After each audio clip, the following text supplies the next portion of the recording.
हाय मेरे प्यारे बच्चों। आज हम सी-टेट का फिर से शुरू करेंगे चैप्टर पढ़ना। पहले हम पढ़ रहे हैं प्रेस्टीज सेट से, जो बहुत जरूरी रहता है, और PYQ थ्योरी भी रहता है, जिसको थ्योरी से तो बहुत अच्छा समझ आती है। आज क्वेश्चन कितना भी घुमाए तो समझ तो आंसर दे जाते हैं पेपर में।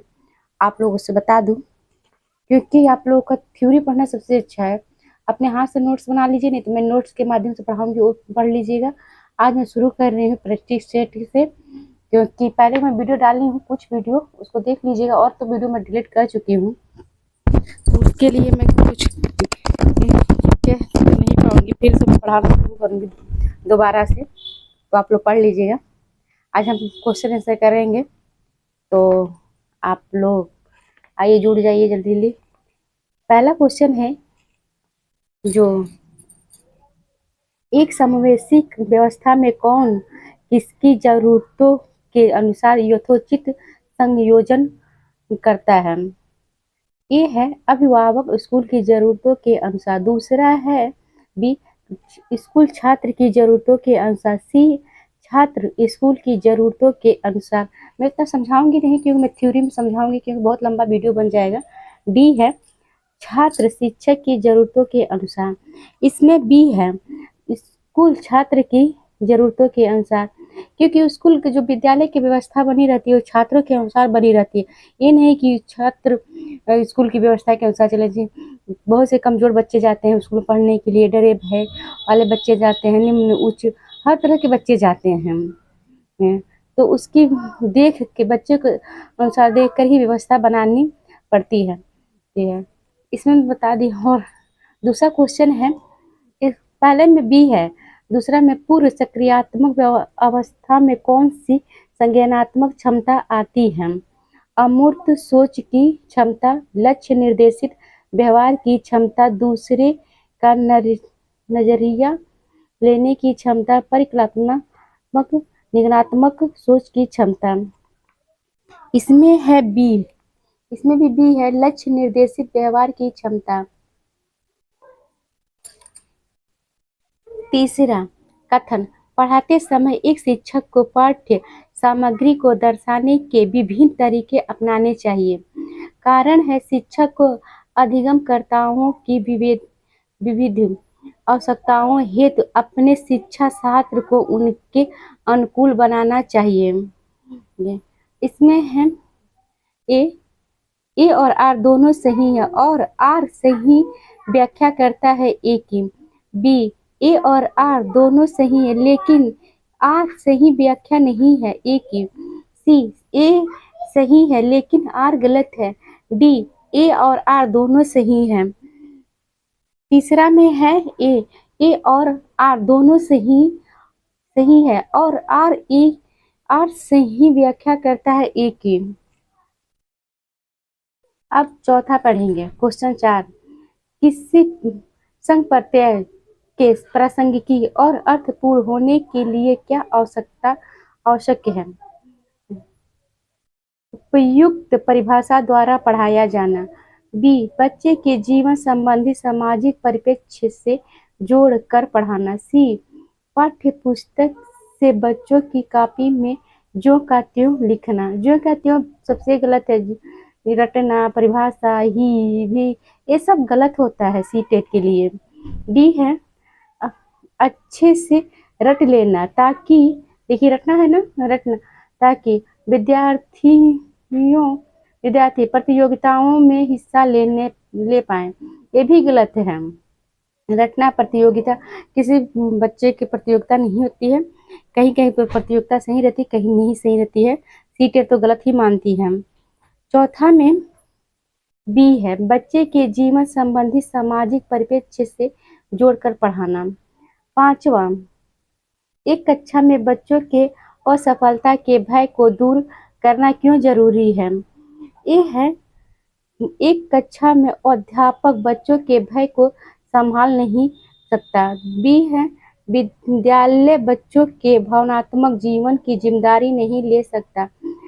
सी, असफलता और त्रुटियों बच्चे के अधिगम का स्वाभाविक हिस्सा है।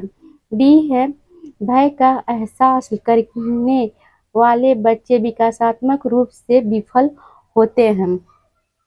5वां में सी है असफलता और त्रुटियां बच्चे के अधिगम का स्वाभाविक हिस्सा है।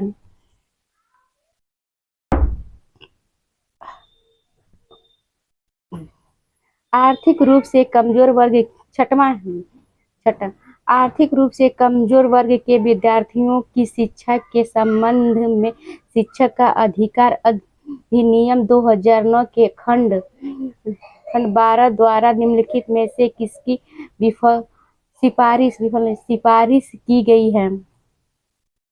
थोड़ा ये बच्चे इधर कूद रहे हैं तो आवाज आ रही तो थोड़ा डिस्टर्ब हो रही है। ए केवल सरकारी विद्यालयों में दाखिला, बी निजी विद्यालयों में आरक्षण, सी केवल व्यावसायिक शिक्षा का प्रावधान, डी उनके लिए अलग विद्यालय। नहीं, निजी विद्यालयों में आरक्षण। हर निजी विद्यालय में 25% छूट आती है बच्चों को, गरीब बच्चों को, विकलांग बच्चों के लिए दाखिला के लिए बहुत सुविधाएं आती है, मगर पता नहीं देते हैं क्या करते हैं निजी विद्यालय वाले हो जाने। 7वां है निम्नलिखित में से कौन सी अधिगम और क्षमता गणितीय गणना करने की क्षमता को सीधे प्रभावित करती है। ये है डिस्कैलकुलिया। ये मैं पढ़ाई हूँ, अपने शॉर्ट वीडियो में भी डाली हूँ और लॉन्ग वीडियो में भी डाली थी, डिलीट कर दी हूँ, तो आप लोगों को फिर से मैं पढ़ाऊंगी इसका। डिस्कैलकुलिया, ए डिस्ग्राफिया, बी डिसलेसिया, सी डिस्फेसिया, डी है। इसमें है, आप लोग बता दीजिए इसमें क्या है। डिस्कैलकुलिया है, सॉरी डिस्कैलकुलिया नहीं, क्वेश्चन पूछा था, डिस्फेसिया है, डी। 8वां निम्नलिखित में से कौन किसी व्यक्ति के हाथ से आंख के ताल में संतुलन और शारीरिक निपुणता की क्षमता को प्रभावित करता है। पहला गणित विकल्प, पठन विकल्प, सी भाषा विकल्प, गति समन्वय विकल्प। कौन सा है?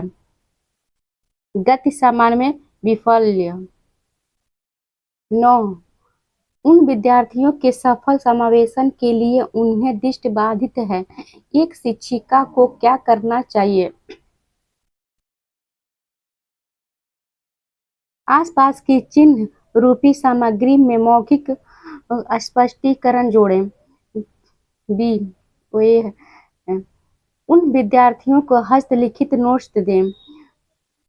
सी जो दृष्टि बाधित है उसके लिए कहाँ दे पाएंगे लोग, मौखिक सामग्री ये सब दे सकते हैं जो सुनाई दे। विषय वस्तु को पढ़ाने के लिए ब्लैक बोर्ड का प्रयोग करें, उन्हें स्कूल के एक अलग संकाय में दाखिला दें। 9 में ए है आसपास की चित्र रूपी सामग्री में मौखिक स्पष्टीकरण जोड़ें। 10 वो छात्र जिन्हें डैश है उन्हें पाठ पढ़ने और लंबे अंशों को समझने में लगातार चुनौतियों का सामना करना पड़ता है। पहला है प्रमस्तकी घात, दूसरा है गुणज विकल्प, तीसरा है पठन विकल्प, चौथा है गणितमान दिव्यांगता। बताइए 10 में कौन सा है? गणितीय दिव्यांगता नहीं, प्रमस्तकी घात ये भी नहीं है, लगातार चुनौती कह रहा है करने के लिए, इसमें लगातार चुनौती हो तो मस्ती से जरूर ही जोड़ा जाए, तो प्रमस्तकी घात है ये, गुणन विकल्प नहीं है। 11 इसमें थोड़ा मिस्टेक हो गया था मुझे समझने में। निम्न में से कौन सा प्रश्न बच्चों के विवेचनात्मक चिंतन को बढ़ावा देने का उदाहरण है? इसमें तो आप लोग बता ही देंगे, बहुत आसान सा क्वेश्चन है ये। ए पता करो कि तटीय इलाके में रहने वाले लोग क्या खाते हैं एवं क्यों। यही सही है। बी तो सही नहीं हो, कहाँ क्यों कहाँ कैसे ये होता है क्वेश्चन में, वो सही माना जाता है सीटेट के लिए। बी है भारत के 10 राज्यों के नाम बताओ। सी है 2 से 10 तक के पहाड़े लिखो। डी है दी गई कविता को सुस्मरण करके के वाचन करो। नहीं, ये सही है इसका।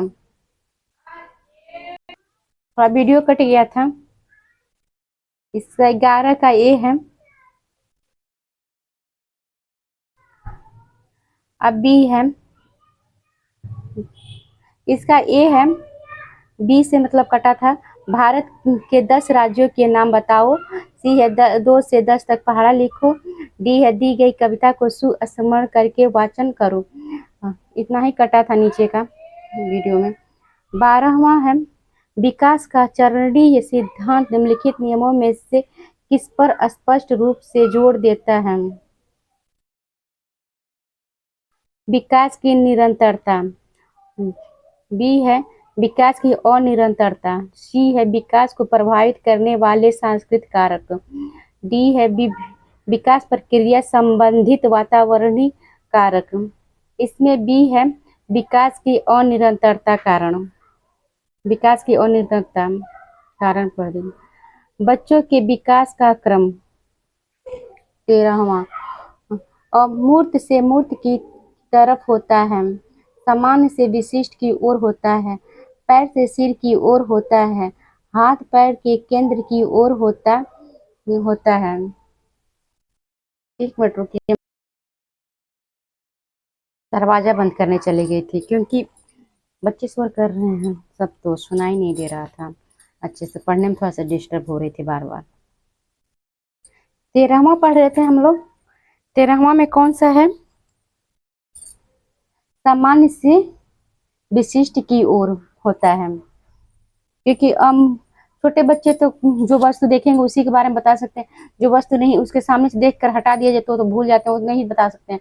तो अमूर्त चीज वो नहीं बता सकते, जो नहीं दिखाई दे उसको नहीं बता सकते। मूर्त मतलब होता है देखना, जो देख कर बताते हैं वही बता सकते हैं छोटे बच्चे। अच्छा, मैं शॉर्टकट बता रही हूँ आप लोगों को। समायोजन घटित होता है जबकि ए बच्चे अपने अनुभव को वातावरण स्कीमाओं से सम्मिलित करने के लिए उनका रूपांतर करते हैं।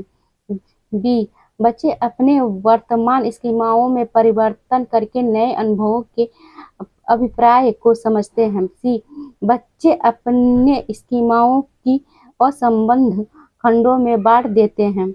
डी बच्चे अपने अमूर्त अनुभवों की जगह अमूर्त विषयों पर ध्यान केंद्रित करते हैं।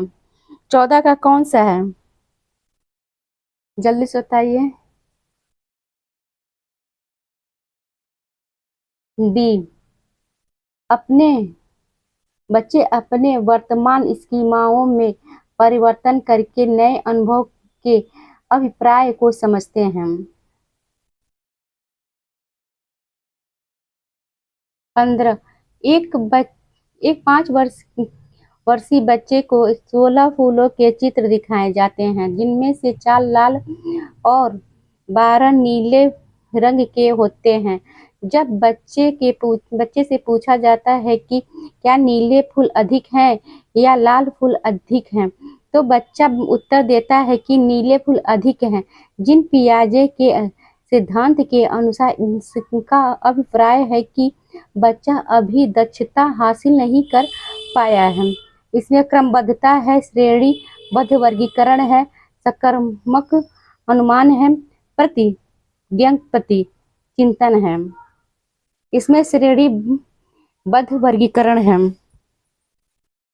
16वां एक अध्यापिका शिक्षक अधिगम प्रक्रिया में विद्यार्थियों को सहपाठियों से अंतः क्रिया कराकर एवं सहारा देकर अध्यापन करती है। यह शिक्षण अधिगम की प्रक्रिया किस पर आधारित है। लॉरेंस कोहल वर्ग के नैतिक विकास सिद्धांत पर, जीन पियाजे के संज्ञानात्मक विकास सिद्धांत पर, सिले वाइगोस्की के सिद्धांत सामाजिक सांस्कृतिक सिद्धांत पर, हावर्ड गार्डनर के बहुआयामी बहुधि सिद्धांत पर कौन सा है? लेव वाइगोस्की के सामाजिक सांस्कृतिक सिद्धांत पर सी है। 17 प्रगतिशील शिक्षा में पाठ्यचर्या के उद्देश्य को डैश बीच महत्व देते हैं। रटन स्मृति, सत्य के प्रति अनुकूलता, आलोचनात्मक चिंतन, प्रत्यास्मरण और सतत अभ्यास ड्रिल। सी है आलोचनात्मक चिंतन।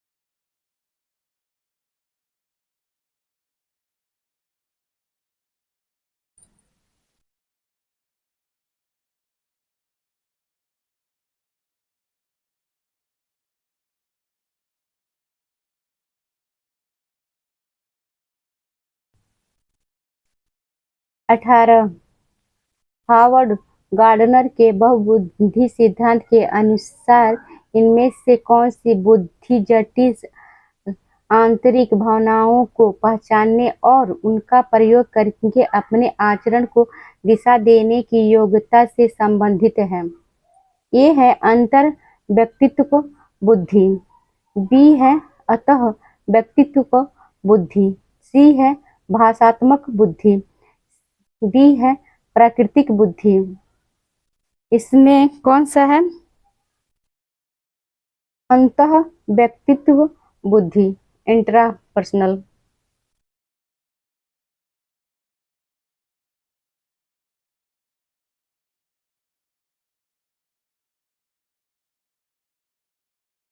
उन्नीस अभिकथन, वह बच्चे जो उच्च आय वाले परिवार से हैं उन बच्चों से अपना दिन बहुत अलग बिताते हैं जो निम्न आय वाले परिवारों से हैं। तर्क आर बचपन की संकल्पना सार्वभौमिक नहीं है तथा बचपन में बहुत विविधता है। हमारा मोबाइल डिस्चार्ज।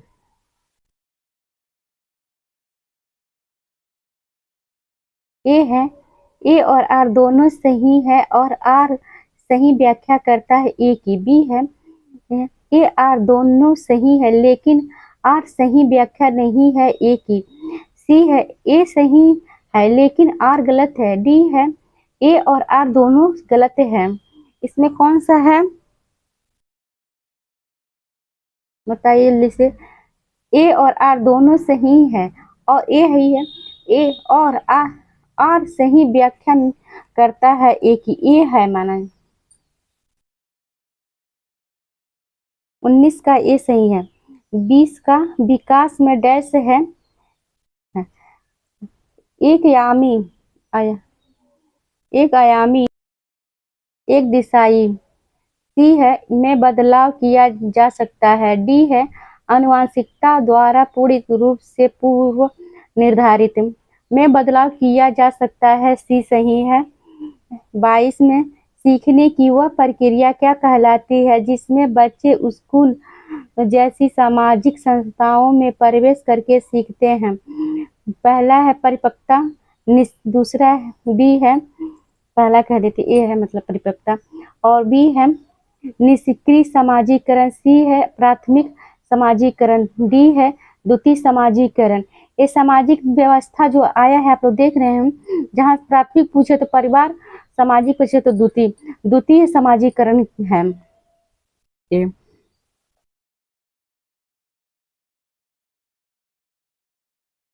23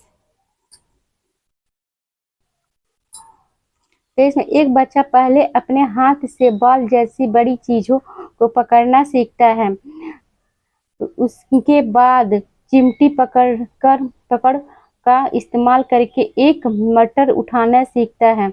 यह उदाहरण विकास के किस सिद्धांत को दर्शाता है? बच्चा देखिएगा कभी भी कुछ ही पकड़ता है तो ऐसे पकड़ता है, पकड़ने का तरीका क्योंकि उंगली पर कमाल नहीं कर पाता है कि कैसे पकड़ा जाता है। धीरे धीरे धीरे छोटे वस्तु पकड़ना सीख जाता है, पहले पूरी पकड़ता है। उस ए है शीर्षगामी, बी है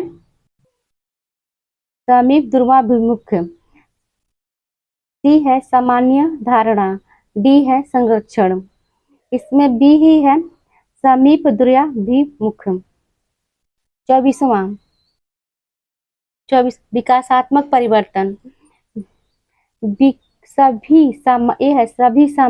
सभी संस्कृतियों के बच्चों में सार्वभौमिक गति से होते हैं। बी है मध्य बाल्यकाल तक बहुत तेज गति से होते हैं और फिर रुक जाते हैं। सी है हमेशा एक रेखीय तरीके से होते हैं और एक आयामी होते हैं, एक तरीके से नहीं होता है, चक्रीय होते हैं, सब घुमावदार होता है। डी है वंशानुगत कारकों और पर्यावरणीय प्रभावों से परस्पर क्रिया है।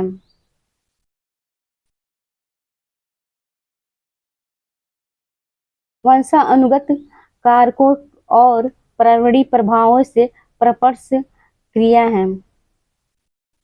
25 डैश है स्थूल गत्यात्मक चालक कौशल का उदाहरण है, जबकि डैश है में सूक्ष्म गत्यात्मक कौशल की आवश्यकता होती है। जब मैं पढ़ी थी उसे थोड़ा सा पेंसिल स्टिक लगाई थी। मेरा 3 मिनट सीटेड पास है, जो मैं पढ़ी हूँ, जिससे पास की हूँ उसी से पढ़ा रही हूँ आप लोगों को। मैं नोट्स बनाई थी अपने हाथ से खुद और उसका मैं वीडियो बना के डाल रही हूँ पढ़ा के। और यूथ का पीवाईक्यू ली थी बुक, उसको पीवाईक्यू पढ़ी थी, ये प्रेस्टिक सेट पढ़ी थी, बस इतना ही मैं पढ़ी थी, ज़्यादा कुछ नहीं पढ़ी थी। इसमें है ए भागना, चित्र बनाना, निचोड़ना, चलना, सी है पकड़ना, चढ़ना, डी है आड़ी तिरछी रेखाएं बनाना, ताली बजाने। भागना, इसमें ए सही है, भागना, चित्र बनाना। 26 इनमें से कौन सी बच्ची मध्य बाल्यावस्था में होगी? एक बच्ची जिसने अभी सामाजिक संदर्भों में नकल सीखना शुरू किया है। बी है एक बच्ची जो अमूर्त विचारों का आसानी से पालन कर सकती है। सी है एक बच्ची जो सकारात्मक खेलों में शामिल नहीं हो सकती है। डी है एक बच्ची जो तार्किक रूप से तर्क कर सकती है और संरक्षण कर पाती है। डी सही है, एक बच्ची जो तार्किक रूप से तर्क कर सकती है और संरक्षण कर पाती है। मेरा फिर से नीचे हो गया था, यही तो है 27 बच्चे सर्वप्रथम अपने परिवार में व्यवहार के तरीके सीखते हैं और मूल्यों को जीवन के मापदंडों को जानते हैं। आर है परिवार बच्चों के समाजीकरण का एक द्वितीय कारक है। ए और आर दोनों सही, आर सही व्याख्या करता है ए की। बी है आर दोनों सही लेकिन आर सही व्याख्या नहीं करता ए की। सी है ए सही लेकिन आर गलत है। डी है ए और आर दोनों सही है, नहीं सी सही है, ए सही आर लेकिन आर गलत है।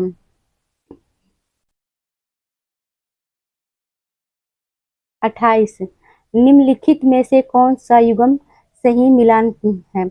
इसे मिलान करना है आप लोगों को। शेषावस्था में बच्चा तर्क को लागू करता है और अनुमान लगाने की सक्षम होता है, कुछ नहीं जानता इस अवस्था में। पूर्व सक्रियात्मक अवस्था में बच्चों में निगात्मक एवं तार्किक सोच प्रारंभ हो जाती है। सी मूर्त सक्रियात्मक अवस्था में बच्चा वर्गीकरण एवं संरक्षण कर पाता है। डी अमूर्त सक्रियात्मक अवस्था में बच्चा अनुकरण की शुरुआत कल्पनात्मक खेल करना शुरू करता है। कौन सा सही है? सी सही है, मूर्त सक्रियात्मक अवस्था में बच्चा वर्गीकरण एवं संरक्षण कर पाता है। 29 हावर्ड गार्डनर के सिद्धांत में डैश है बुद्धि वाले व्यक्ति वनस्पतियों और जीवों की विभिन्न प्रजातियों की सुंदरता को पहचान सकते हैं और जान सकते हैं। प्राकृतिक जहाँ दिखा है तो आप समझ जाएंगे प्राकृतिक जहाँ प्राकृतिक है वहाँ क्या होता है, प्राकृतिकवादी से है आंसर सही। पहले भी पढ़ दे रही हूँ। ये स्थानिक, दूसरा प्राकृतिकवादी, तीसरा संगीतमय, चौथा अंतर व्यक्तित्व। इसमें बी सही है। तीस पूरा हो गया। 30 क्वेश्चन पढ़ाएंगे।